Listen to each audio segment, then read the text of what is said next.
ከጅሎች ጋር ተሰልፎ የጅል ዋጋ ከማግኘት ከብልሆች ጋር ተነቅፎ ከእግዚአብሔር ጋር መክበር ይሻላል። እግዚአብሔር ነዋ ክብር። ሰዎች ያከበሩትን ነገር ይንቁት። ዛሬ አምና ያከበሩትን ዘንድሮ ይንቁታል፣ ይታወቃል። ኢትዮጵያ ውስጥ በረባሶ የሚባል ጫማ አለ፣ ታውቃላችሁ? የመኪናው ጎማ ማለት ነው። የመኪናው ጎማ በጫማ ምስማር ደግሞ የሚባል አለ። ጫማ ምስማርም ራሱ በዚያ ጫማ ምክንያት የመጣ ነው የሚመስለኝ። በዚያ በምስማር ተመቶ ሰው ያን አድርጎ ይሄዳል እና 3 ብር ነበር የሚሸጥ እኔ ሳውቀው፣ ብር ከ50 ነበር። በ2000 ዓመተ ምህረት ይመስለኛል፣ እርግጠኛ ነኝ። ወይ አንድ ዘፋኝ ለብሶት ዘፍኗል። በጣም ብዙ ውድ ዋጋው ነው። በሚሊኒየሙ ፋሽኑ ነው። ሰው ሁሉ ነጠላ ጫማ የከተማ ልጁ ላይ እያደረገ ሲጃጃል ነበር። መልሶ ደግሞ ይንቀዋል ሰው። የሰው ልጅ አይምሮ ተለዋዋጭ ስለሆነ ሰው ያከበረው ነገር ትልቅ አይደለም፣ ተለዋዋጭ ነው የሰው ልጅ። አምና በተደሰትንበት ነገር ዘንድሮ አይደሰትም። ቂጣኛ በሀገራችን አሁን ድሮ የተናቀ ሰው እንደሚበላው ነበር የምናውቀው። ምን ቂጣ ትጠፈጥፋለች ማለት የሴት ስድብ ነበር። አሁን ፒዛ የሚል ስም ወጥቶለት ከተማ ተሽሞን ሙኖ ነው የሚበላው። አሁን ቂጣ ነው እኮ ግን ምንም ሰላጣ ምናምን የተቀባ ቂጣ ነው። የሆነ ነገር ተጨመረበት ነው እና ቂጣ ስሟን ቀይራ ሆቴል ውስጥ ተከብራ ትሸጣለች። የሰው ልጅ ጭንቅላት ወረተኛነት እኮ ነው የሚያሳየው። እንዲሁ እኮ ግሮም እኮ እኔ ቂጣን ምን ጨነቀ ብዬ ነው በውድ ምገዛው። ፈልግ እቤቴ ያስጋግሬ በብረት ምጣድ በበርበሬ ያስቀብቻ አልበላም። ሽንኩርት ምናምን ከሆነ ከትፌ ጨምርበታለሁ።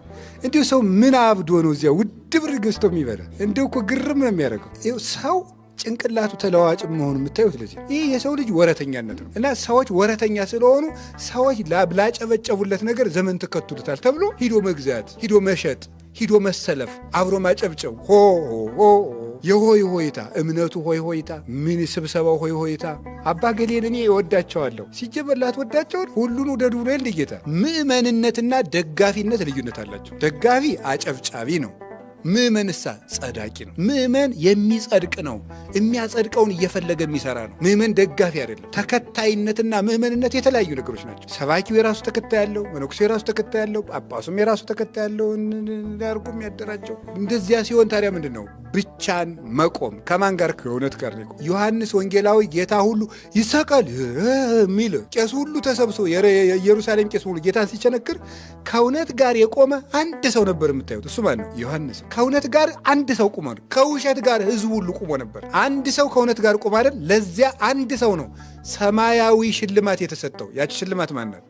እመቤታችን። ከእውነት ጋር ብቻውን የቆመ ሰው ብቻውን ትልቅ ዋጋ ያገኛል።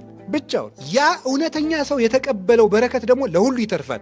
ቅዱስ ዮሐንስ እነኋት እናትህ ተብሎ ስለተቀበለ ነው ድንግል ማርያም ለእኛም እናታችን የሆነች። ይሄንን የሚገኘው ብቻን ማውቀው። ሰው ሁሉ የፈለገውን ሊል ይችላል። እውነት ከሆነው ከመሰለን እውነት ጋር አይደለም፣ እግዚአብሔር ከገለጠው እውነት ጋር ብቻችንም ቢሆን መቆም መልመድ አለብን። ይሄን በቤተሰብ መሀል እንለማመደዋለን። በጓደኛ መሀል እንለማመድ። ጓደኛ እንዲህ ሳይሆን ጓደኛዬ ነው ምን ላድርግ የሚባል ነገር የለም። ጓደኛ ነገ አይቆምልህም በክርስቶስ ቤት። ምድር አደራዋን በመለሰች ጊዜ ያን ጊዜ እናትም ልጇን አታድንም። ጓደኛ አይደለም ጓደኛ እንዲህ አድርጎኝ ጓደኛዬን እንዳይከፋው ብዬ አይባልም። የዛን ጊዜ ይሄ መልስ አይደለም። ብቻን መቆም ከማን ጋር እና ብቸኝነትን ደግሞ እንደ ደስታ ቆጥሮ ምን ማድረግ ነው? ማመስገን። ኤርምያስ ስለ እግዚአብሔር መልካምነት የሚያስተምረን ይሄ ነው። ብቻውን ሆኖ ዘመድ የለም። እንዲያው ሰው እንኳን መጥቶ ቢደበድበው የሚጮህበት ዳኛም የለም። ቤተ መቅደስ ዶ እንኳን እንዳይጸልይ ቤተ መቅደስም የለም። የሚጠጋበት ጎጆ የለም። የሀገሩን ቤት በሙሉ ባቢሎናውያን አቃጥለውት ነው። ብቻውን ማለት ምንም ማንም ሳይኖረው ማለት ምንም የለውም ሀብት፣ ማንም የለውም ሰው ብቻውን ቆሞ እግዚአብሔር ይመስገን ባይኖረንም ምንም ዘርም ባያፈራ በለስም ባታፈራ በጎችም አንበላም ቢሉ በጎቹም አንበላም አሉ ያለውን እምተበልኦ ብለው ሊቃውንቱ አቅንተውታል። በጎችም አንበላም አሉ። በጎችም ቢጠፉ ከብቶችም ቢጠፉ በለስም ባታፈራ ዘይትም ቅባቷን ባትሰጥ ግን እግዚአብሔር ስላለን በሉ እግዚአብሔር ይመስገን በሉ። ቅዱስ ጳውሎስ እናንተ የፊልጵስዩስ ሰዎች ባለፈው ታስሬ ሳለ ገንዘብ አዋታችሁ ስለላካችሁልኝ ደግ አደረጋችሁ፣ በመከራዬም ተሳትፋችኋል አለና ምን አለ መሰላችሁ? ነገር ግን እንደዚህ ስላችሁ ጊዜ እንዳትታበዩ ያለኝ እንደሚበቃኝ አውቃለሁና። ሊቃውንቱ ትርጓሜያቸው ላይ ጳውሎስ ምን አለውና እንዲህ የሚል ሃይማኖቱ ጳውሎስ ያለኝ ይበቃኛል የሚል ምን ኖሮት ነው? ሃይማኖቱ አለው፣ እግዚአብሔር አለው።